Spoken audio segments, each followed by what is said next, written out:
All right, we should be streaming now, guys.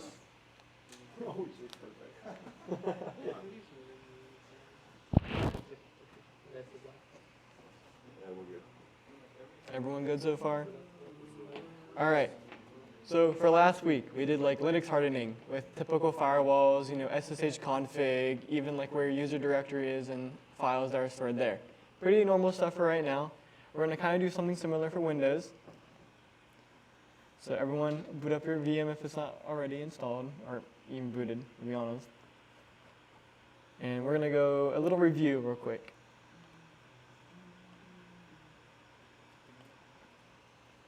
Now, a lot of this is going to be review for a lot of you, but just to make sure that we're all on the same page when we talk about specifically the Windows firewall and a little bit of the settings there, we're just going to kind of go through it. So the first things are, networking, really basic stuff. It might be a snooze fest, but hey, a little refresher. So you got TCP and UDP. These are just protocols that are used for, your data, for any protocol out there. And mostly we're familiar with TCP because websites, you make a request, it's like, hey, I want to get this website, and it responds back, and it's like, cool, I'll give you the page. Very simple stuff. And that makes it a TCP handshake. And the reason why this is very important for like firewalls, specifically, and more the higher end ones, they can detect things based off the type of handshake that is happening. So for example, with Nmap, you got different types of connection scans. You got a SYN scan, and you got like a TCP connect scan, which will do the full handshake. And based off that, you can create rules that could be, I'm being port scanned, and they're just doing like half of the handshake instead of the full handshake, stuff like that. And for UDP, you're very familiar with that already, because if you watch, Twitch, YouTube, any type of streaming, it uses UDP because it's very, very fast. But there's no reliable data. That's why, if you're watching, Netflix and it starts getting really pixelated, but it's still running, that's probably because it's UDP. And here's a little example between TCP and UDP. Your client makes a request, and then the server just keeps sending your responses to you. So hey, I want this file, and it will just keep sending it, but it won't be reliable because it could cut the connection during it. And for TCP over here, you make the request, and it's like, hey, act SYN, and it's like, okay, it's just about conversation happening with TCP fundamentally. So there's that. Anyone have any questions so far? Because this is mostly a review for a lot of people. All right, cool. So then next, there's some protocols that are used with TCP and UDP that you guys might not know already. So you got your typical HTTP, HTTPS, FTP. So anything important for websites and files that need to be transferred reliably. Pretty normal stuff.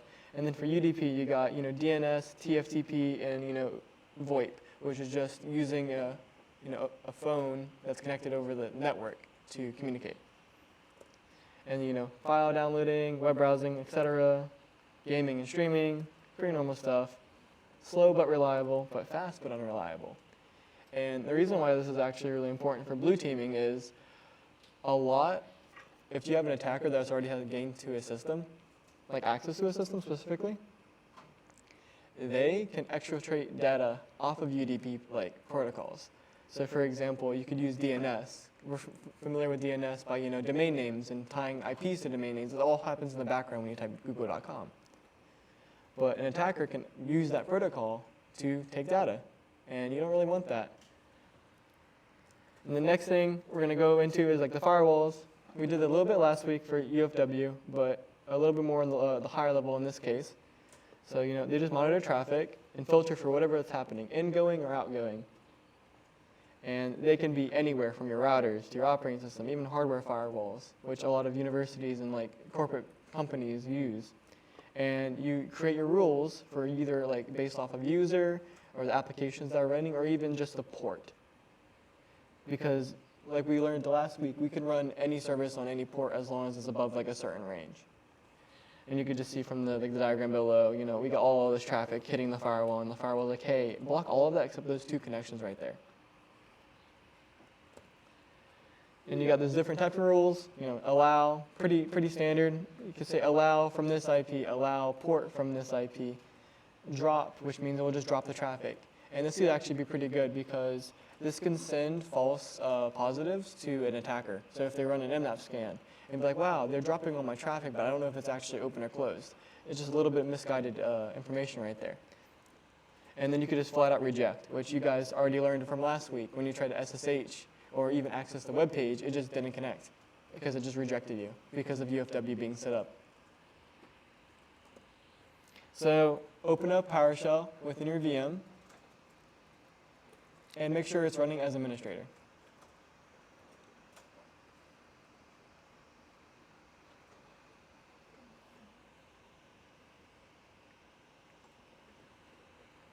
And I'm going to actually split this.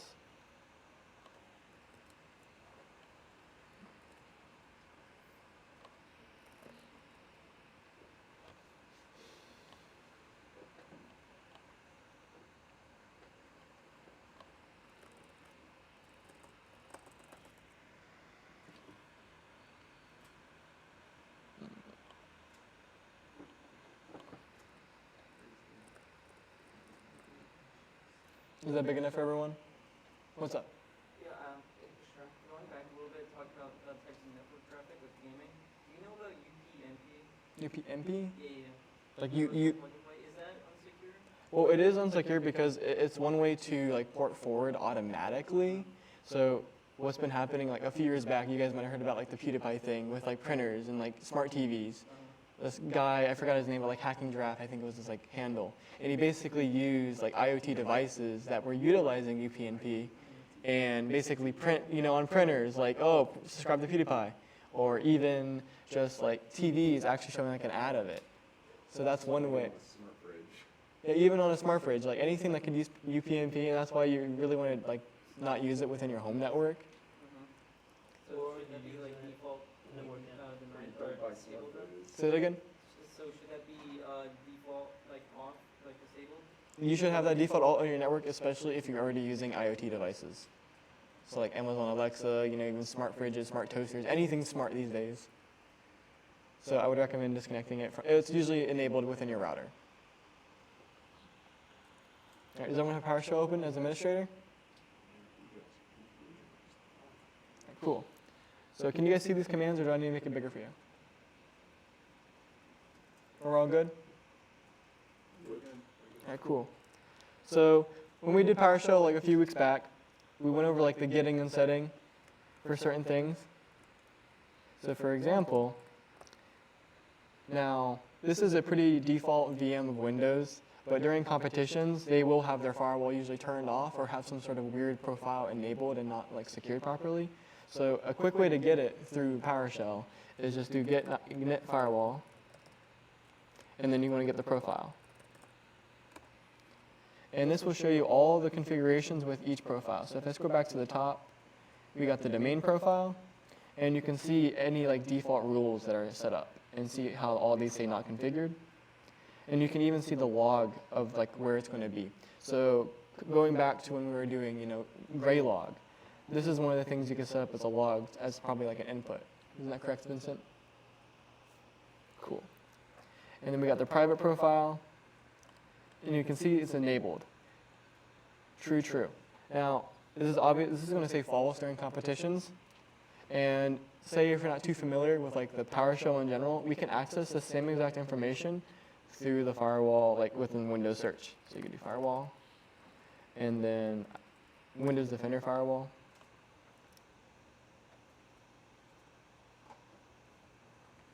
And then you want to go to advanced settings.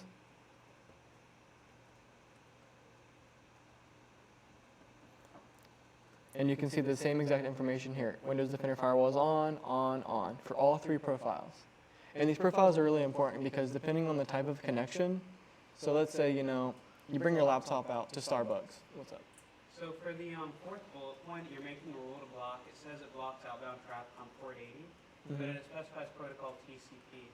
Like if I try to use a UDP protocol to get exfiltrate data on port 80, is that rule going to block me?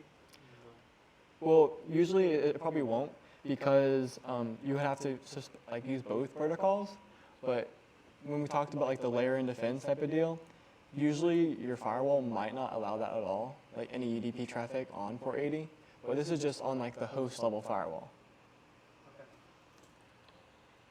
because it's kind of like a pyramid. You got, your router firewall, and then you got like internal firewalls between like different subnets of your like corporate network, and then you got the host level firewall. If you have all of those secured properly, then you have a pretty good chance that you're not having some weird thing happen, like some weird like worm propagating. But you don't have to worry about these later. I'll go over them. So does everyone have the advanced window open for a firewall, for Windows specifically? All right, cool. So you can see right here, these say that they're already on. If we want to go a little bit more in depth, we can click on the properties on the bottom. And that's going to be at the bottom of the public one. And this shows you we have each 3 profiles. And we can see the default state for each one. And this is even easier than when we did UFW compared to like, the default deny, incoming, default allow outgoing, is we can just have, a dialog box for it. So you would make sure all these are turned on, because within, competitions, say if I turn off the domain profile, and you can see Windows Defender already yell at me for turning off the firewall. And you can see it right here. Windows Defender Firewall is off for the complete domain profile. So anything related to like, if this computer was using the domain profile right now for its network connection, nothing would be secure on the host for any network connections to it directly. So that's why you want to make sure it's turned on. And you usually want to have these default rules. The default ones are pretty good. Default, allow, the default. That's pretty good for how Windows already does that for you. Really lovely. But the problem is, say you have some malware installed on your computer and it escalates its privileges to administrator. I'm sure you've always seen the yes or no, do you want the program to do this when you pop up on Windows. What happens, what can happen is you can see all these are rules for different applications. And some of them you might already heard of before, literally the Microsoft Store, Microsoft Photos.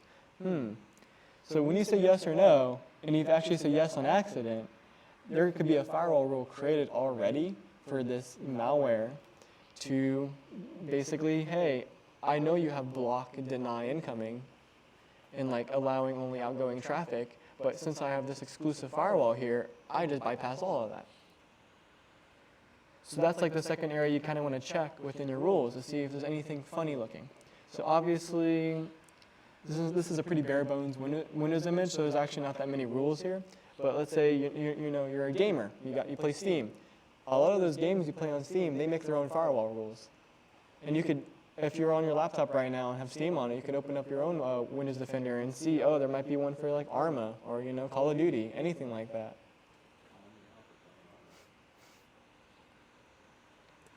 Anyone have any questions so far? All right, cool. So we can go back to the PowerShell instance and see the exact same traffic that was set up. Or not the traffic, just the configurations of each profile. And just to show you, let me clear this and actually go back to my firewall. And I'm going to turn off. See, domain profile is turned off right now. And if I go back to the PowerShell instance and run that same command, get net firewall profile, if I go back to the domain section, see, domain false, right there. So instead of going through like multiple layers of like GUI, you can just run the one command and see if your profiles are even enabled. And this is something really easy that you can just script as well, because we are going to cover that eventually during this semester. But obviously I want to turn that back on regardless. And certain competitions will allow you to have like a scene set up, so maybe like Graylog or Splunk. So where you can utilize your firewall logs is for this. So depending on the type of profile you're using, you can click on the logging option and be like, hey, I do want to log. And probably the ones that you want to do is log successful connections. Because, for example, you have an attacker that there is Windows instance running, and some reason it's running some like weird insecure version of like an SSH server. Because Windows does come with SSH now as a client, but you can also have it as a server as well. So you can log the successful connections and see if there's any certain logins for certain users. Because typically you don't want to, this is the Linux example at least, you don't want to run who like every 5 minutes to see who's logged in on the system. You kind of want to just have some sort of theme in place with a rule that says, hey, any current logins within this log, give me the alert for it.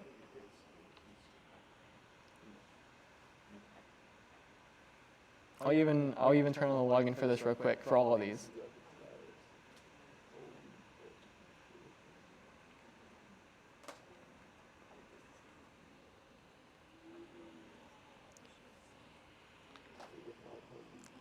Did all you guys turn on logging for all 3 profiles? Okay, you go back to properties, and you go in the profile, and click customize, and you're just going to say yes for the successful connections. You're going to say it for each profile.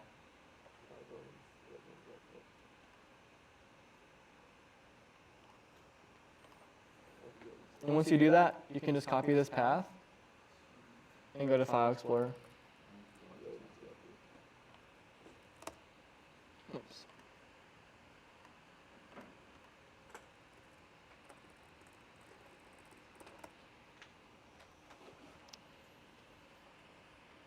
And we can see when you go to the location of like where the log is right now, this is kind of like just the manual way to do it, but you can access it. So it's going to not have the proper permissions for us. It will yell at us saying like it's most likely the system that owns the file and not the user we're using ourselves. So the way we can just bypass that is since we're already administrator on the system, you can just use Notepad and then run as administrator. And you just do file open. Go to the path, which is already system32, but I'm going to go, it's system32 log files. Do firewall, and then make sure all files is selected, and you can see it's there now. And we can see if we open this back up, and I'll make this bigger.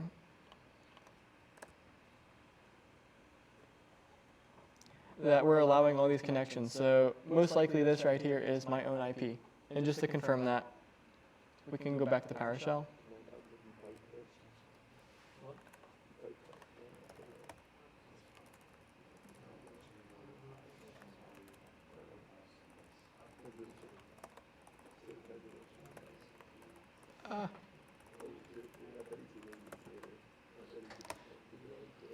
So you can go run the net TCP connection command that we learned a few weeks back with PowerShell, and we can kind of confirm if this is our IP address, just by the current connection. So let me make this smaller.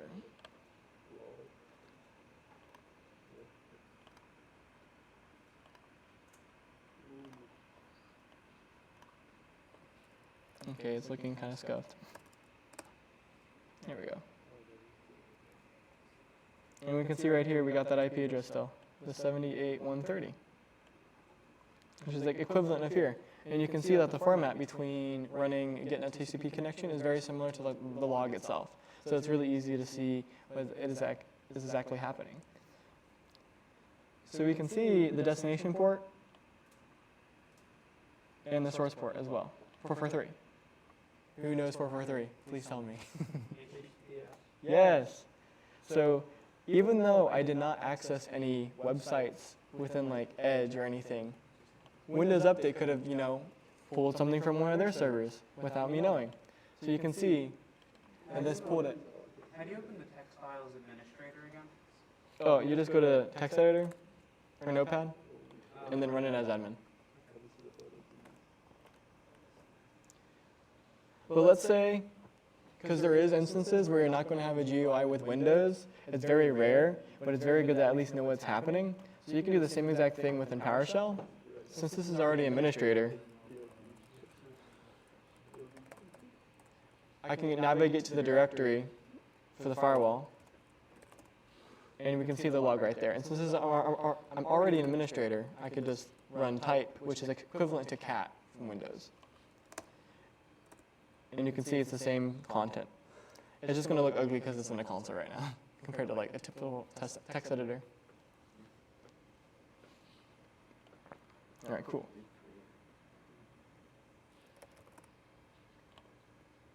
I'm going to close the log.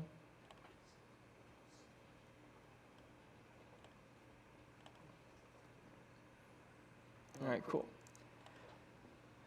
So in the case that you don't have a GUI and you want to do it really, really quickly and possibly even script it for your competitions, we can, oh God, come on, snap please. There we go. So since we already learned about getting the profile itself and seeing if they're configured, but in this case, I'm going to disable all of them through the typical GUI.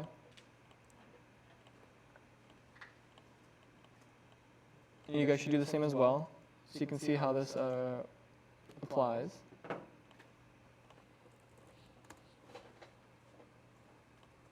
Does everyone disable their profile? Because once you do that, you can run the get profile again, and we can see everything is disabled. False, false, false. And we're like, wow, let me just do this quickly instead of going through 4 different panels. So you could just do the set command, because we're setting a network profile this time. Oops. And then which profiles we're setting. We're going to use, can you see that? Is that big enough?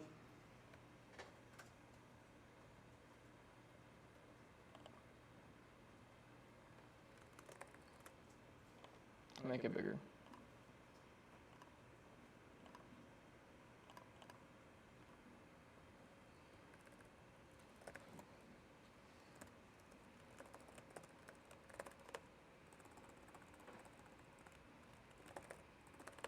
So we're setting the profile, and we want to set all the profiles. So it's going to be public,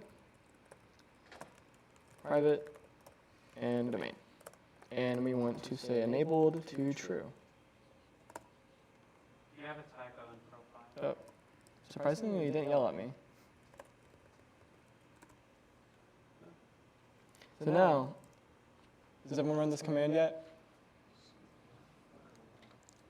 We're basically setting the network profile, and we're pulling the profile that we want, which is all 3 of them in this case. And we're doing enabled equals true.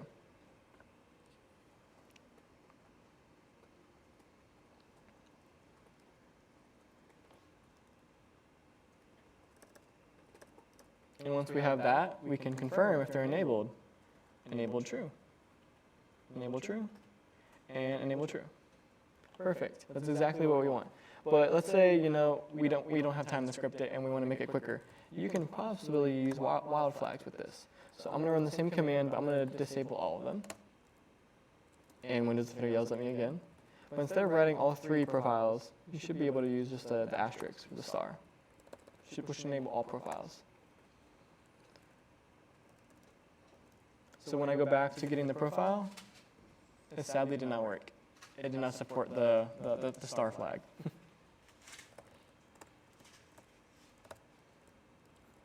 So you're going to have to specifically say public, private, and domain, and make sure it's enabled. And once you have that, you can always just confirm, because the system tray is also pretty good to see what's happening. It's just yelling at me about all the firewall things we've been messing with. But then now, you can go back and get specific rules for those firewalls, compared to going through that entire list. Let me re-snap this.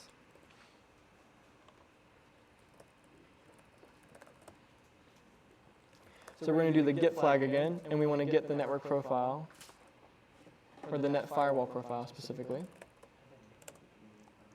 And it's going to be the same thing. What profile do we want? We want to get the public profile.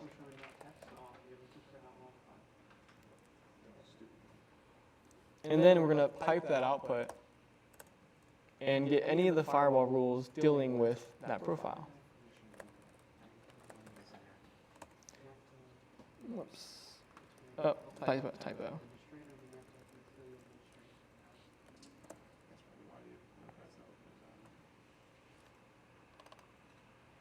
Let me fix that.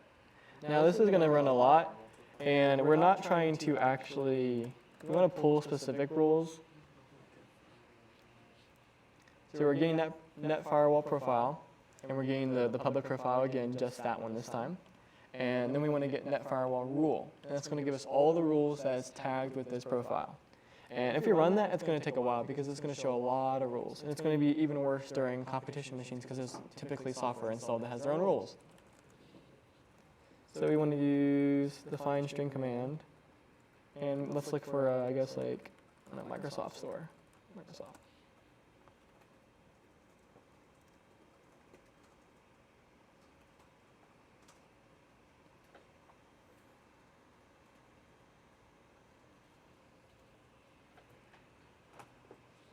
Does everyone have this command so far?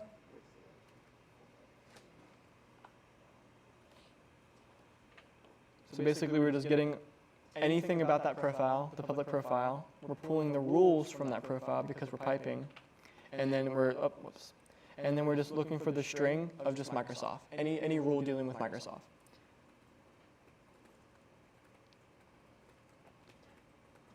And you guys should have basically the same ones as me if you're using the VM. If you're using your own computer, probably will see a lot more Microsoft-related like rules. But we can see that we got Microsoft Edge stuff, family features, anything Microsoft-related in this case. But if we go back to like Control Panel and go to our installed programs, we have Puppet here, which is like a remote administration tool basically. Let's see if we can find that within the firewall rules. So the command is exactly the same, we're just finding a different string. So we're going to put it in quotes and just put Puppet. See if there's any Puppet rules.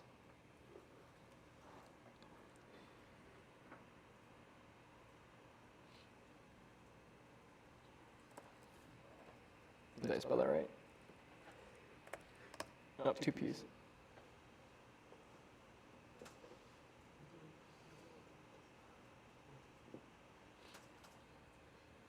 And as we can see, it looks like for the public profile, there's nothing dealing with Puppet for firewall rules in general. And just to confirm, you can check that with all the profiles. So you can see public and private.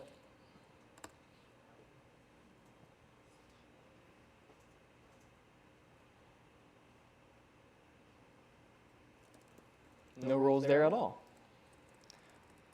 So this could potentially be an application that has no firewall rules like added with it at all, and that could be a very bad thing. And that's why we need to make sure when we actually go back to our default settings. Yep, exactly. So every profile, Puppet has no rules at all. We don't want that. So that's why we would definitely want to make sure these two settings are turned on for the inbound and outbound connections, because those are like the blanket rule. If no rules apply to those specifically, it will just apply the blanket rule, which is this like your blanket or base rule, as you want to say it, for these two, all 3 profiles. Any questions so far about the firewall stuff? All right, cool. So let's say we want to add our own rules, because personally, going through this entire like right-click, new rule, and then there's a bunch of different options. We could all do this in just one line.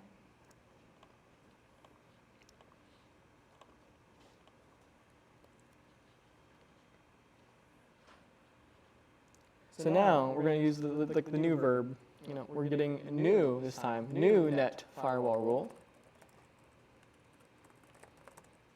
And we can give it a display name.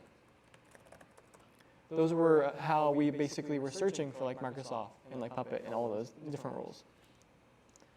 So we give it a display name, and you want to make sure it's in quotes, and probably should give it something descriptive. So when you're doing like your hourly or half hourly like checkup on firewalls during competitions, because the red teamers do like to change that on you a lot.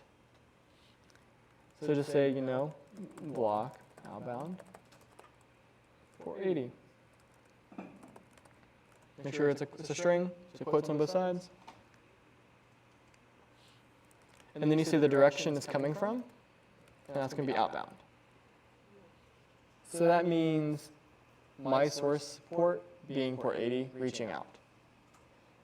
Because when we learned about like last week for UFW, and we were using the Python web server, you saw that our port was like 30,000, 40,000, because we were reaching out to it.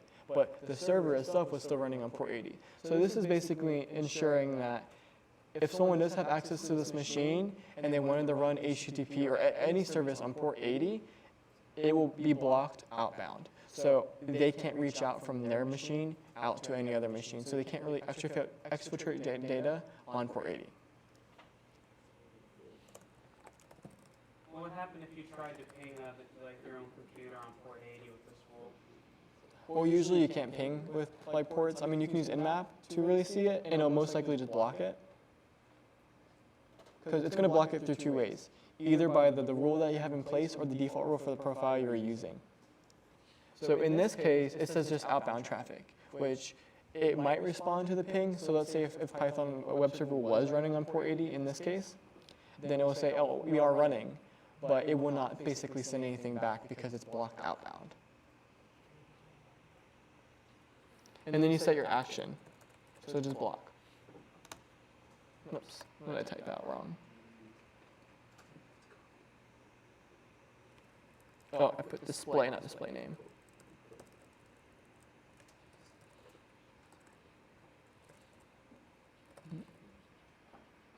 Hold up. Port isn't valid. What? I want you to specify a protocol. Oh, there it is, yeah, protocol.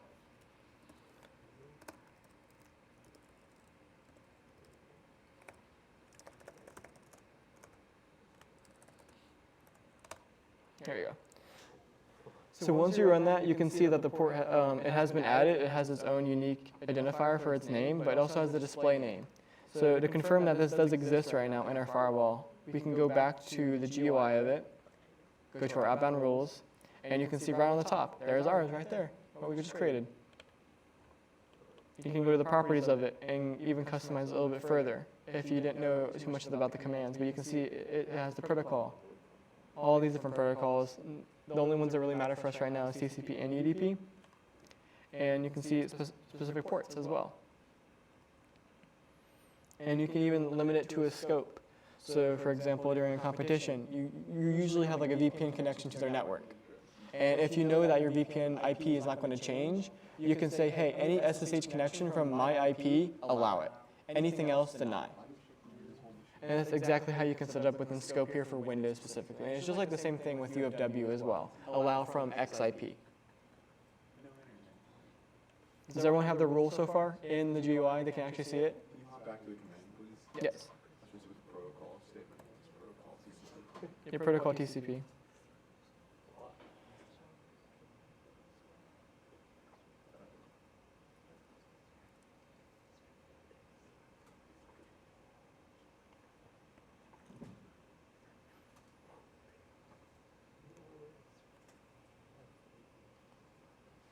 Everyone good so far? Do you need to see the command more?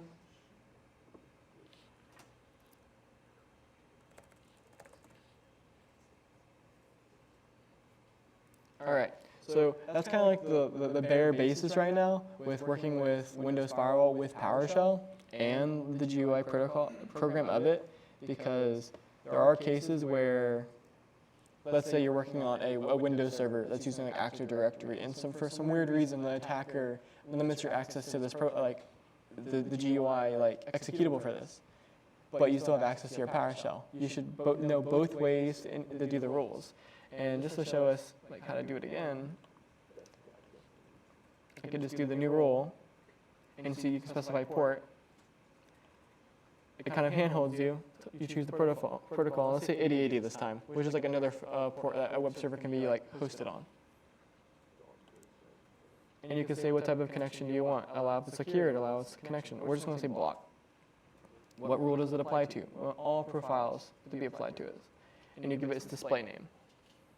Block 8080. Wow. And we can see now there's an outbound rule for blocking 8080. I'm like, wow, I forgot what I did.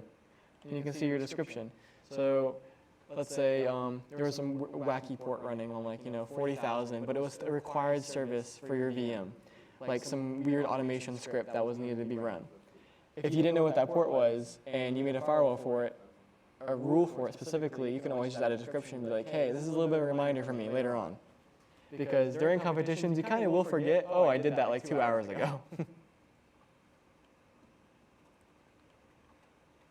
So now we're going to go into a little bit a different part with PowerShell and hardening. Because typically a lot of these competitions will allow you to actually update, use Windows Update, which is very, very good because a lot of like the service packages will be out of date and stuff, and we'll run through these commands within our VM.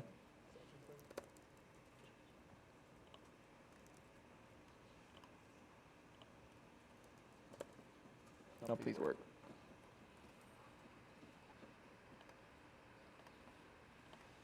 All right, cool. So we're going to use like the install module command with PowerShell. And it's kind of like a similar way as apps in a way. You can install like an SSH server this way as well. You can install tons of things through like Windows like preferred packages. And we're going to do PS Windows Update.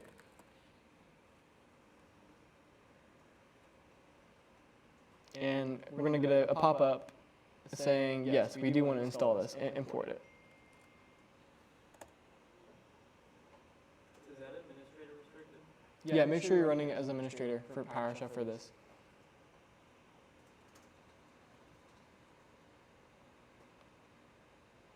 So yes, we do want to install it from this repository. That's perfectly fine. All right, cool. So once you have that, you should have the module installed. So then we could go a little bit further with that. And then we got a new command. We got the get Windows Update command.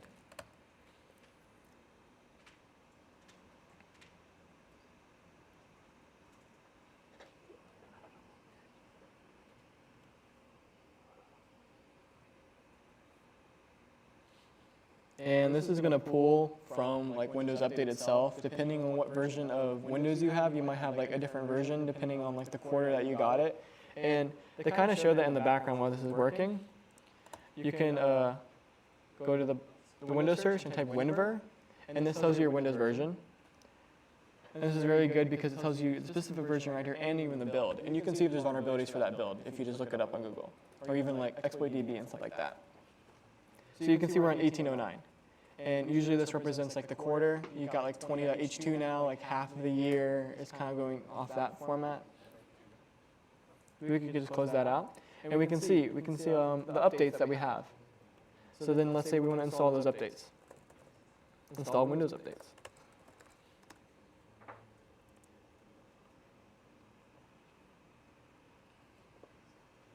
And like, yes, I do.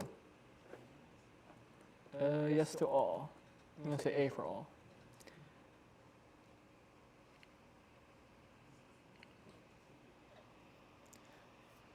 So after you install, or after you actually set up your firewall during these competitions, typically you want to also do a reboot after you update. And the reason why is there's always like, you know, a service pack version might be like out of date for like your Windows like 8, Windows 10, whatever version it is. And attackers are going to see that when they run Nmap because they can see the fingerprint of your like virtual machine in the environment. And they're like, hey, this is running this version of Windows, and they kind of just can probe it with any type of like, with Metasploit, any type of tool really. So while this is running,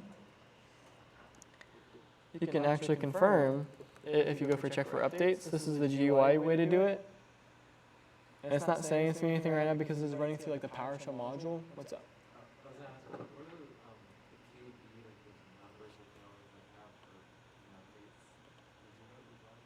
Oh, these? I forgot what KB actually stands for, but we can just look it up real quick. Windows KB. It could be called knowledge base. All right.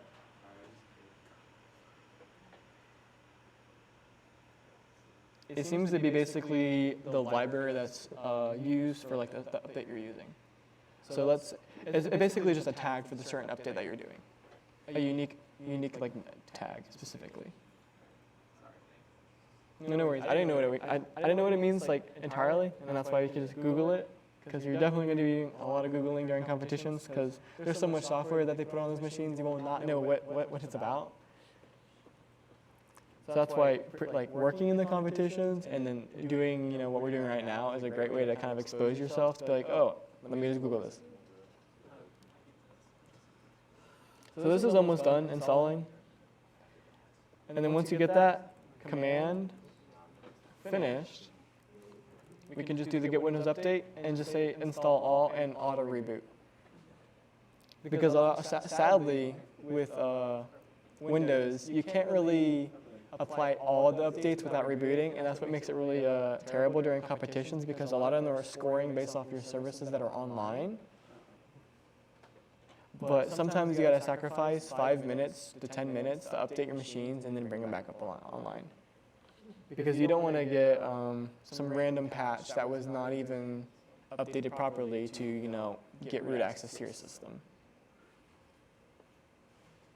Does anyone have any questions so far? Because this is taking a little slow. I kind of like an off topic, but What's up? So is there any Windows equivalent to like using sudo in Linux? Using sudo? Yeah. Opening the shell as administrator is sudo. Yeah.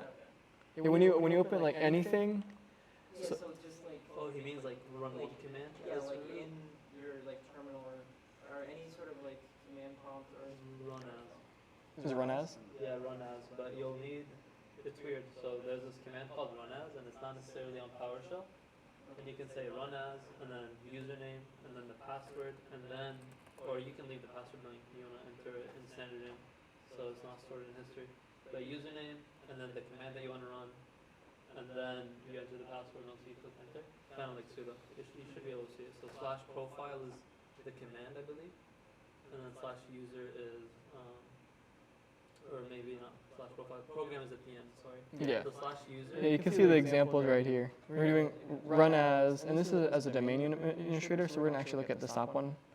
So no actually, profile. I'm just gonna interrupt you, sorry. Speaking of run as, a very common vulnerability you'll see in the third option down there in the notes. You'll see the slash save cred. It's very common that someone saves their credentials in the system. So what an attacker could do is they could do run as administrator with slash saved cred, which is, or saved cred or something like that.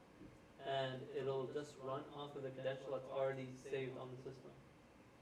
So he doesn't need another credentials, it doesn't need anything. Yeah, you can- Credentials are pre-saved with like, I think it's called net logon or whatever.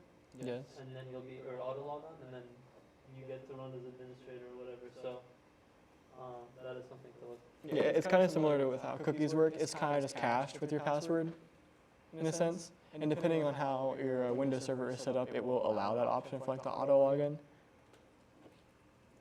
So typically, this is probably one of the ways red teamers for specifically the Windows servers get exploited, is because you got this one profile that has these improper permissions. Let's say they're administrator even though they're not supposed to be, and you got a guest account doing the run as, and they got administrator privileges now because they're running as someone else. Does that answer your question, dude? yeah. And there probably is a PowerShell equivalent of it. PowerShell. Yeah, Sudo? I think it's dash credential. But is there like any reason you would ever do that instead of just like right click no application?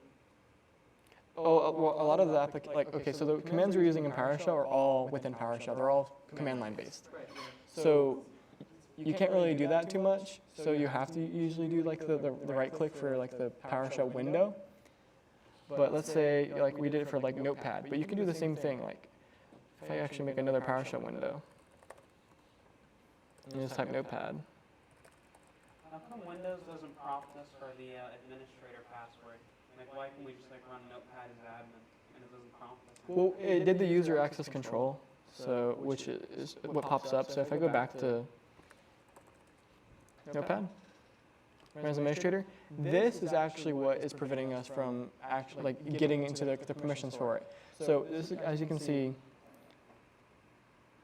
it's saying, hey, do you want it to make changes?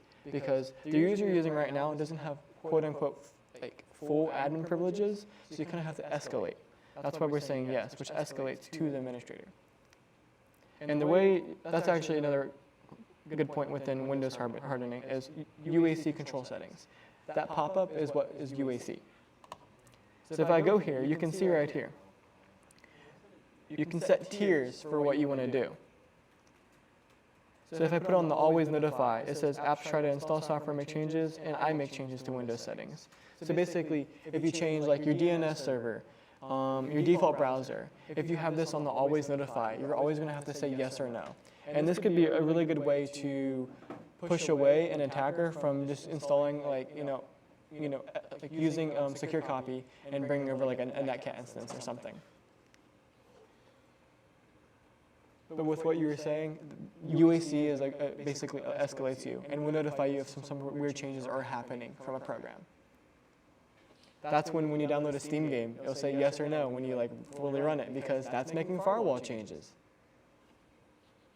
Roblox doesn't need admin to install.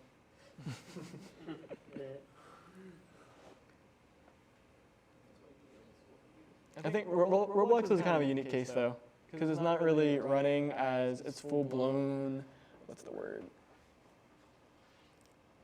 I'll describe it for you right now. It's not like completely embedded as a typical game that uses like some sort of anti-cheat that does require system privileges. Like I'm sure you guys know about like Valorant with their anti-cheat. It runs on the system level.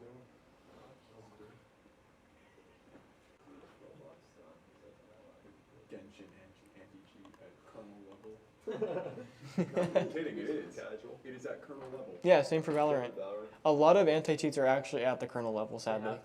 Yeah, they have to be because a lot like you can do side channel attacks in the point of view of the program to load up like a DLL or something. That was like the really easy ways to do it years ago. Oh, this is actually taking much longer. This is why Windows sucks. What happened? Oh no.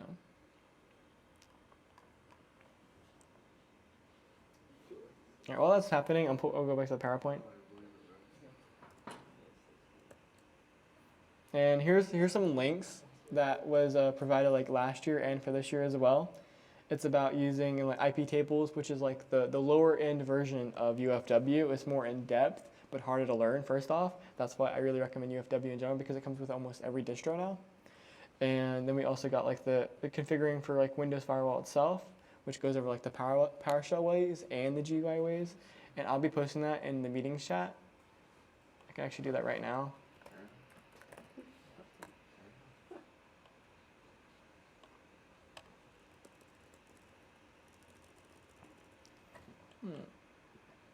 Please work.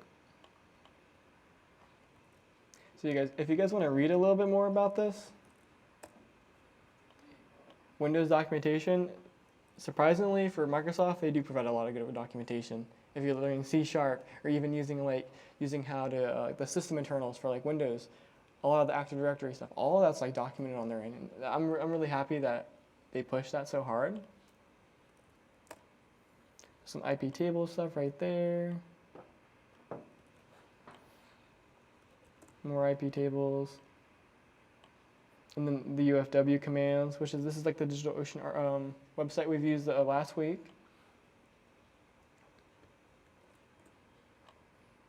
And then just the update for Windows 10 through PowerShell.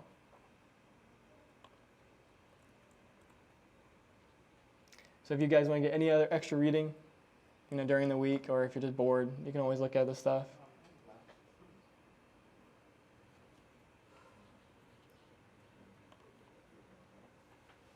Anything in the chat? Stateful and stateless. Oh yeah, should have brought that up. So there's also a different type of thing with firewalls, and it's depending on like the type of state that's happening. So you got stateful and stateless, and I should probably pull up a diagram for this.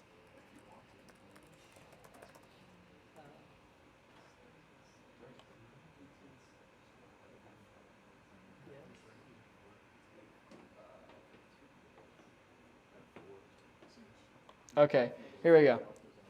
So someone brought this up in the chat. So we got stateful and we got stateless firewalls, or like the rules that really apply for them.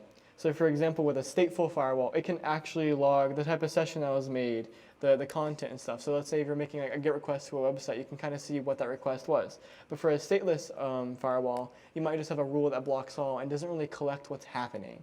So that doesn't say, like, it doesn't have any, like, the sessions or the login or even, like, the basket. This is kind of a weird image. There's probably a better one for this. Right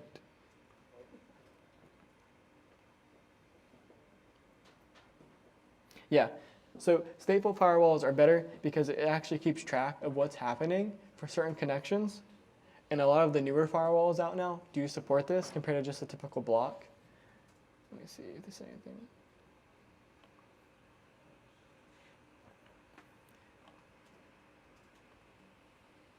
Yeah, and here's a good example. Let me actually open this up as a new image. So for stateless, it says a request based on the information for each request. So it's like a request by request basis instead of a kind of a behavior thing that's happening. So that's why for stateful, it requires like the state that's happening and stores the earlier request. So for example, like when we learned Graylog, we can see there was like a time view of like types of requests that were happening depending on the alerts we had set up. And that's kind of stateful in the sense of, this user ran sudo for like Wireshark. And this happened, every like 10 minutes, 20 minutes or stuff. That's kind of storing the previous entries of that happening. But let's say in the stateless setting, you wouldn't be able to see that. You would just be, oh, that happened at just here. Like you can't see any like a timeline of it really truly happening. And that's kind of really the big difference between stateless and stateful for firewall specifically. Any questions there? Okay, cool. Wow, Windows Update is actually taking so slow. Does anyone Windows Update finish? Actually? Wow. You got the good computer then. I bumped it up to 8 gigabytes of RAM. Really? Actually, let's see how much RAM this is actually using right now. Just download some more free RAM. I need to download that RAM. Surprisingly, there's not that much traffic happening on this. Nothing. Wow. Does that say 84 gigabytes? Go to the PowerShell again. 84 gigabytes. Yeah, I'm reinstalling everything. We don't need Windows. We're actually gonna visit compare the next chat. We can kind of see, because a lot of that stuff is saying 84 gigs, but it's mostly just replacing certain like EXEs and stuff with newer versions.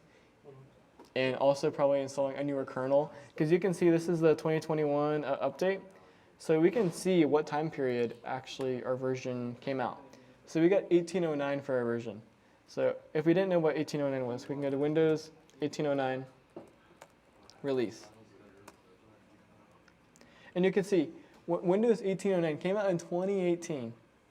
And that update we're downloading right now is a cumulative update for 2021 and like May. So, and you can see there's also updates here for 2021 January and like 2020 May again. So for this instance, for this VM, there might be a lot of critical patches that has not installed and downloaded at all. So that's a good way to check your WinVer again to see what versions of Windows you have, because not all versions of Windows 10 are the same because they're all based off different builds. And let's say if you didn't have access to the search menu, you can always do Windows key R, that's the run dialog, and you can run WinVer there too.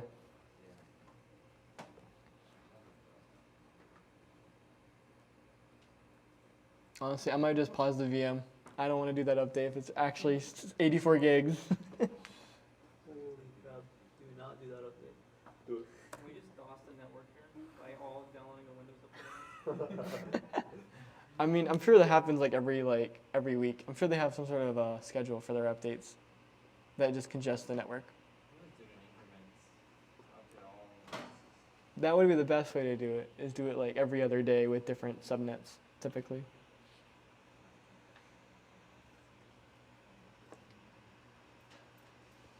So that's kind of like all I really had prepared for today.